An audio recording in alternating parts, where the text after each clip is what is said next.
Hello out there, and it is time to say goodbye to this Benchmade 940. And just saying those words is really, really surprising to me. I never thought that this knife in particular would be one that I would ever be willing to part with.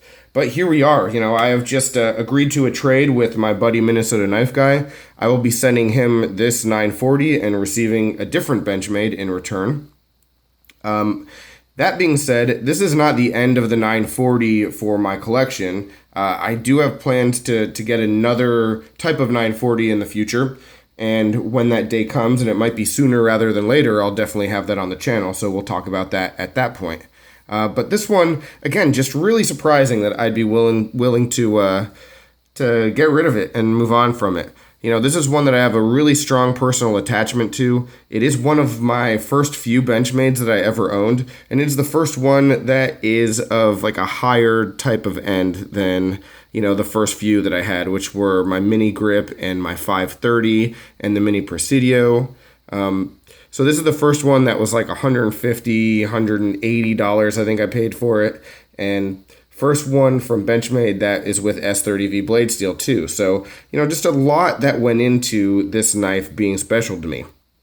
And one of the most important things actually was the fact that I bought this knife in a store. And that really doesn't seem strange just hearing it, but in this day and age, so much, at least in terms of knives, is done online. At least for me, 95% of the knives that I buy are done online because you can get the best prices and get them in a couple days. And, there really aren't that many places anymore where you can buy really good knives in person. And a lot of times those prices are just not, comparable to what you can find online. But this one I did buy in a store. I walked in and I talked to a dealer and had a great conversation about knives. And he recommended a bunch of knives and I was just drawn to this one. At that time, I had never had a Paramilitary 2, and he had one of those. He also had the 940-1, and I just loved the green and purple, and had to have this one. And so I had that connection. And, I don't know if that makes me a little bit strange, just in that buying from a person in person is special, but I could tell you every single knife in my collection that I bought in a store or in person from a dealer. All right, every single one. So I don't know. This one definitely, tugs at the heartstrings just a little bit to part ways with, like I said. But that whole transaction, and I'm really happy about it, by the way. I'm thrilled with what I'm going to get. So don't think that this is a negative thing at all. But that transaction really led me to think about, gosh, which knives are off limits? If this one is not off limits, then which ones truly are? Which particular specific knives am I never going to sell, or which models am I so attached to that I have to keep them for forever and they'll always have a spot in my collection? And so that's what this video is going to be about from here. I'm just going to go over, I think there's like 7 or 8 of them that have just been really special to me for whatever reason. And just going to go over those and why those will never really leave my collection. All right, so going to get this one out of the way for now and roll in actually 4 of those knives right off the bat. Let's make a little more room. That's the Spyderco Des Horn all the way at the bottom with the Spyderco Centofonte 3. And then right on top of it, we have the CRKT Swindle and a little bit of room right here for the Zero Tolerance 0770 CF. All right, so these 4 knives are never leaving my collection. Maybe not specifically the 4 that you see here, but these designs will always be in my collection one way or the other because these 4 knives were all purchased for me from my wife.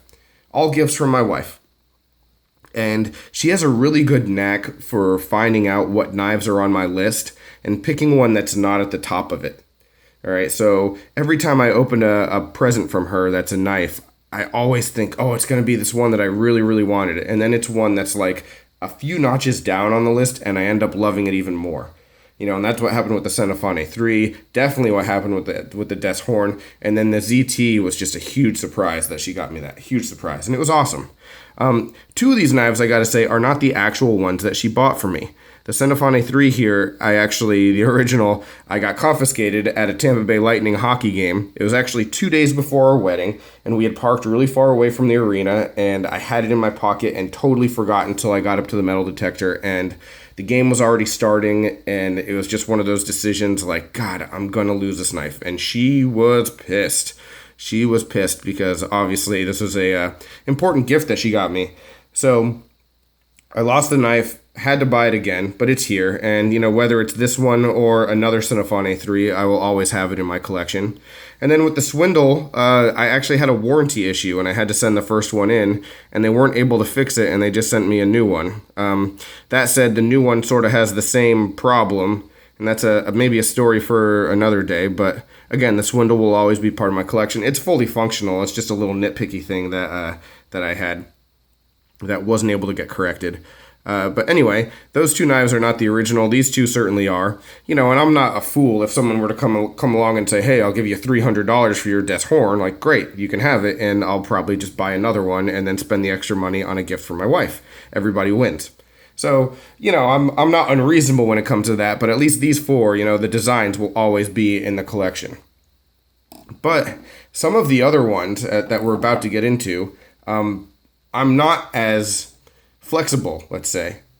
All right, and the next one is a good example of that. Like, this particular specific knife is mine until I die. Never going anywhere. This is the Benchmade 300 Butch Ball Axis Flipper. This knife I actually bought from the same dealer that I got the 940 from, and I bought this the day that I bought my engagement ring to my wife. All right, so I had a budget for an engagement ring. It was a ton of money, and came in a few $100s underneath the budget, and I said, I'm buying myself something too, because she's getting something this fancy. I want something, and I drove back to the store where I got the 940, and I picked out this guy because I knew I wanted it. And so this is basically my engagement present. So, this is as important to me as an engagement ring. Obviously not as valuable financially, but that's what this signifies. So this one, very big sentimental value. And I love the knife too, so there's no reason to get rid of it, but this one is mine forever. All right, next, I've got the Kershaw Leek. This is my first ever Kershaw, first ever Ken Onion. And I'm sorry, I misspoke. It's not my first ever Kershaw, but it's my first ever Kershaw Leek. And it's my first ever USA made Kershaw too, and I got this at a gun show, and at the time I think this was the most expensive knife I owned. I paid like $55 or $60 for it, and I'd never paid that much money for a knife, and it was the best knife in my collection for a long time. And this knife has seen a lot, has been through a lot of good times and a lot of bad times, and this one is just going to be mine forever. Still functions flawlessly. It's a great knife. A little bit of fading on the laser etching up here, but nothing major. It's as good as it was the day that I got it, if not better. Never had any real issues with it. And yeah, this is one of my babies. Really love this one. All right, and the next one, sort of breaking not a promise, but I said once that you'll never see a Gerber Folder on my channel. And I lied, I guess, because here it is. This is my one Gerber Folder that I still own. And this is the first knife that I really ever had as an adult. This is the knife that started it all. At one point I said, I don't know why I really felt this. Maybe I'd been watching like Man vs. Wild or something years and years and years ago. And I said, I need a pocket knife. I'm an adult male. I should have a pocket knife. And I walked into a Walmart and picked this one out. And then everything just started from there. And actually, guys, I'm pretty happy with this knife still. I will never buy another Gerber Folder ever again in my life. And maybe I'll tell the story about how I almost lost a finger because of one. And the customer service, like, bonanza that started because of that. Maybe I'll tell that story one day. It'll be a fun time. But this one is actually a pretty solid knife. No play. It's pretty well built. This is the Paraframe 2, and I just picked it out because I thought it was cool, and it was like $20. It's never going anywhere, though, because it's, the one that reminds me of the journey, the start of the journey, the first step. And it was great. From there, I just picked out every kind of Gerber that I could, learned about all these different knife designs and steels and everything, and different properties of knives, and then moved on. So yeah, a lot of really good memories from this knife. And like I said, still functional. I don't carry it, but still really functional. And then the last one we're going to get into is my first ever Benchmade. And I've talked about this knife before, but there is probably, no knife that doesn't remind me of family, at least, that is more important to me than this one. This one is as important as it gets. It's just special. You know, the first time I ever had a Benchmade, and there's a deep connection to the company with me because of this knife. You know, it just meant a lot to actually get this in my hands for the first time. Can't really explain it. You know, and I still love the knife, and I still carry it, and I use it, and it's as good as it was the day that I got it. But yeah, just something really neat about having one of these, and the feeling that you get when, you know, you've heard about Benchmades and you've heard about like better knives, and then you finally have one in your hands and it lives up to the expectation. So this one did a whole lot for me, and yeah, it started my Benchmade craze, that's for sure. So this one is never going anywhere. Still going to use it, never going to stop using it, never going to change the scales, never going to do anything to it, you know. This is still actually, even though, I mean, I've seen some Benchmade clips get beat up and scratched up and stripped really early, and this clip is actually held up. I mean, this is the original clip, so I'm not sure if there's a different coating on this one, but it's all original. Looks great. Yeah, so that is it. That's the last one. So I'll leave this one on here as I bring the 940 back in to say goodbye.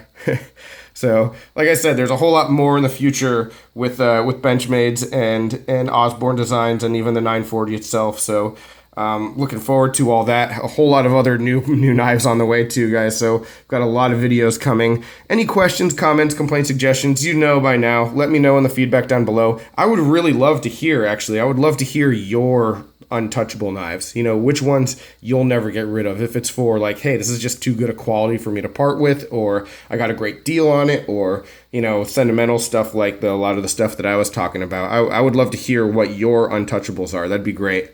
But other than that, I will talk with you later. Got a lot more on the way, guys, like I said. So stay tuned, and I appreciate your time. Take care.